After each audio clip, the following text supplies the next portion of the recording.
Sunday వచ్చిందంటే చాలండి ప్రతి ఇంట్లో అయితే చికెన్ మస్ట్ అండ్ షుడ్గా అయితే ఉంటుంది. అలాంటి చికెన్ అయితే ఎప్పుడు రొటీన్గా తినకుండా ఇలా అయితే అప్పుడప్పుడు కొత్తగా అయితే ట్రై చేస్తూ ఉండాలి. ఈరోజు మన రెసిపీ వచ్చేసి అయితే కరివేపాకు చికెన్ అన్నమాట. చాలా ఈజీగా చేసేసుకోవచ్చు, అలానే మంచి టేస్టీగా ఎరోమాగా కూడా ఉంటుందన్నమాట. Hi hello welcome back to our channel. నేను మీ సాజన. ఈరోజు మన రెసిపీ వచ్చేసి కరివేపాకు చికెన్. దానికోసం ముందు అయితే కడాయిలోకి ఒక స్పూన్ దాకా ధనియాలు, ఒక స్పూన్ దాకా జీలకర్ర, అలానే హోల్ గరం మసాలా, ఎండుమిర్చి వేసుకొని బాగా అయితే ఫ్రై చేసుకోవాలి. లో ఫ్లేమ్లో అయితే మంచిగా ఫ్రై చేసేసుకోవాలి. ఆ తర్వాత అయితే ఒక చిన్న గిన్నెతో అయితే నేను కరివేపాకు వేస్తున్నాను. ఎందుకంటే ఇది కరివేపాకు చికెన్ కాబట్టి కరివేపాకు ఫ్లేవర్ అనేది బాగా తెలియాలి కాబట్టి ఇలా అయితే కరివేపాకు వేసుకొని మంచిగా అయితే డ్రై రోస్ట్ అయితే చేసుకోవాలి. ఆ తర్వాత ఇది పూర్తిగా చల్లారిన తర్వాత మిక్సర్ జార్లోకి అయితే ట్రాన్స్ఫర్ చేసుకోవాలన్నమాట.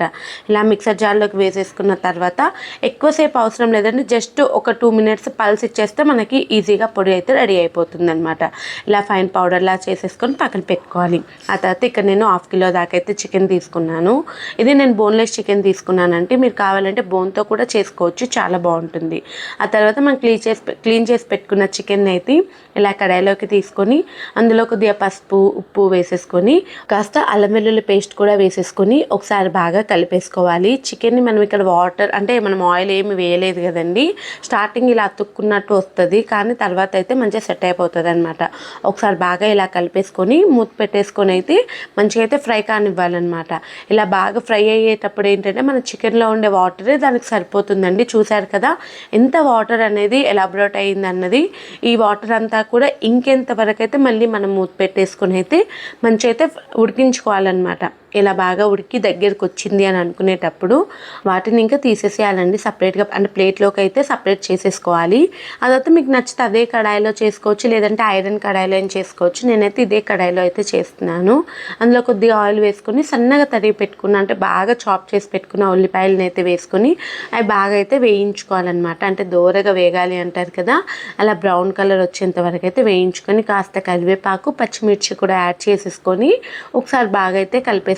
అంటే ఆ పచ్చిమిర్చి అవి కూడా వేగాలి కాబట్టి అవి బాగా వేగిన తర్వాత మనమైతే ఉడకపెట్టుకున్న చికెన్ ఉంటుంది కదా, అదైతే ఇందులోకి వేసేసుకొని ఒకసారి బాగా కలిపేసుకున్న తర్వాత, అంటే మనం వేసుకున్న ఆయిల్ అవి కూడా పట్టాలి కదా, ఇలా ఒకసారి అయితే కలిపేసుకోవాలండి. ఇది అనేది ఏంటంటే హై ఫ్లేమ్లోనే ఎక్కువ చేస్తాం కాబట్టి మనకు కొద్దిగా అడుగు మాడినట్టయితే అనిపిస్తుంటుంది. చూస్తూ అయితే కలుపుతూ ఉండండి.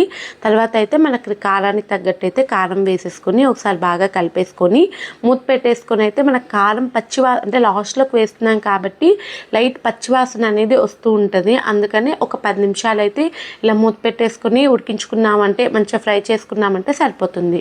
అదంతా మనం వేయించుకున్న కరివేపాకు పొడి కూడా వేసేసుకొని ఒకసారి బాగా కలిపేసుకోవాలి. ఇలా బాగా కలిపేసుకున్న తర్వాత దీన్ని కూడా జస్ట్ ఒక 5 మినిట్స్ అండి మూత పెట్టేసామంటే ఆ దమ్ అనేది తెలుస్తుంది అనమాట.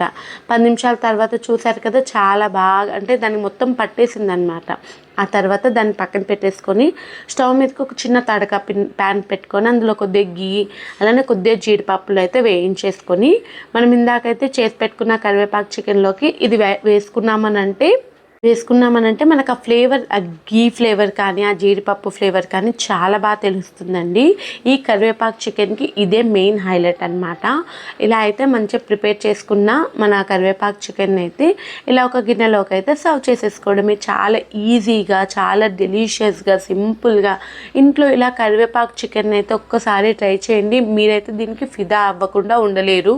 ప్రతి వీకెండ్ కూడా ఇలానే చేసుకోవాలనిపిస్తుంది, అంతలా బాగుంటుందండి.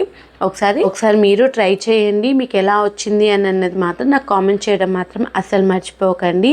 అలానే ఈ రెసిపీ మీకు నచ్చితే లైక్ చేసి సబ్స్క్రైబ్ చేసేసుకోండి. అలానే ఇంకో వీడియోతో ఇంకో రెసిపీతో నేను మీ ముందు